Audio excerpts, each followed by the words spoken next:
समय एक जैसा नहीं रहता। शहर के सबसे पास इलाके में एक भव्य हवेली थी।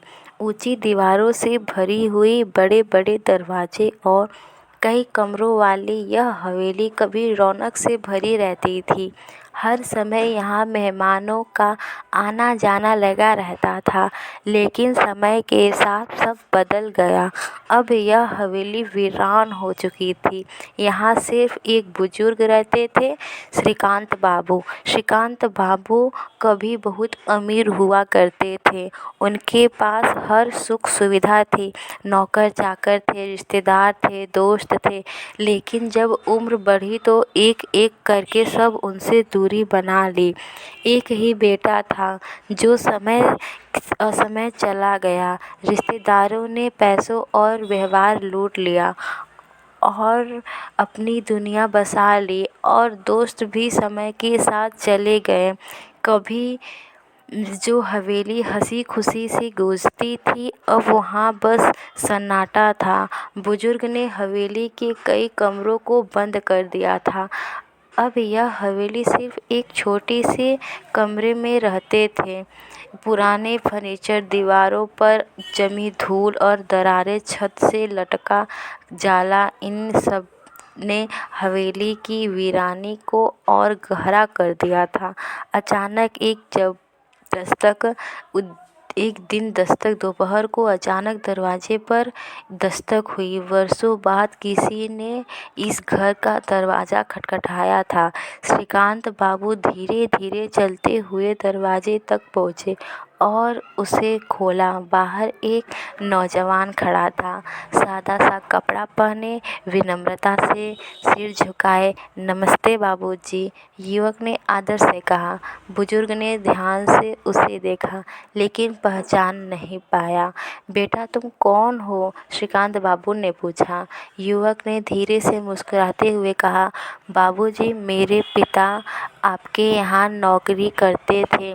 बहुत साल पहले। मेरा नाम अर्जुन है। श्रीकांत बाबू के दिमाग में पुरानी यादें ताज़ा हो गई।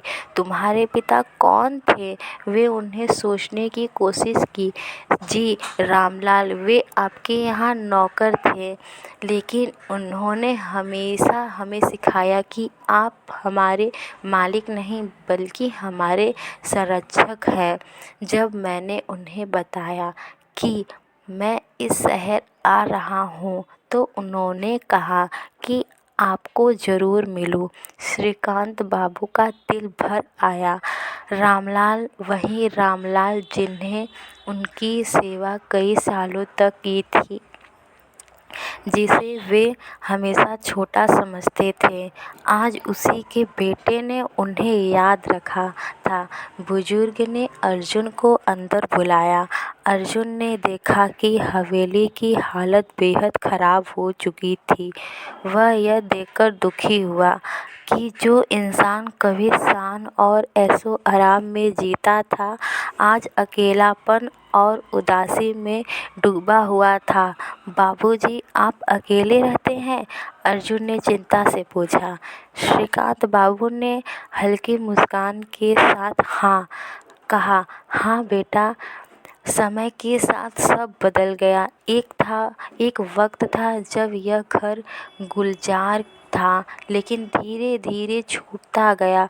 दौलत थी, रुतबा था, इसलिए शायद रिश्तेदार सिर्फ दिखावे के थे। जब ज़रूरतें खत्म हो गई तो आपने भी दूरी बना लिए।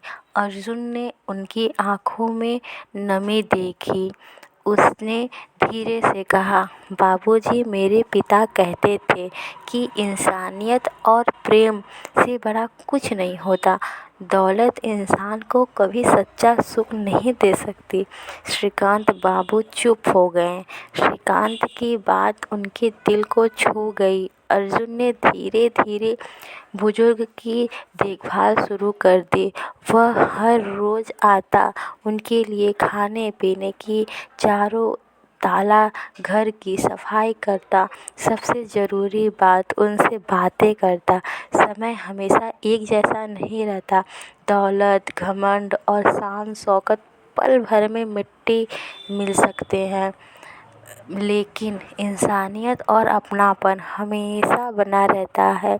हमें कभी भी अपने हालात पर घमंड नहीं करना चाहिए, क्योंकि वक्त बदलते देर नहीं लगती। श्रीकांत बाबू की हवेली फिर से वैसी तो नहीं बनी, लेकिन उनके दिल का सन्नाटा खत्म हो गया था।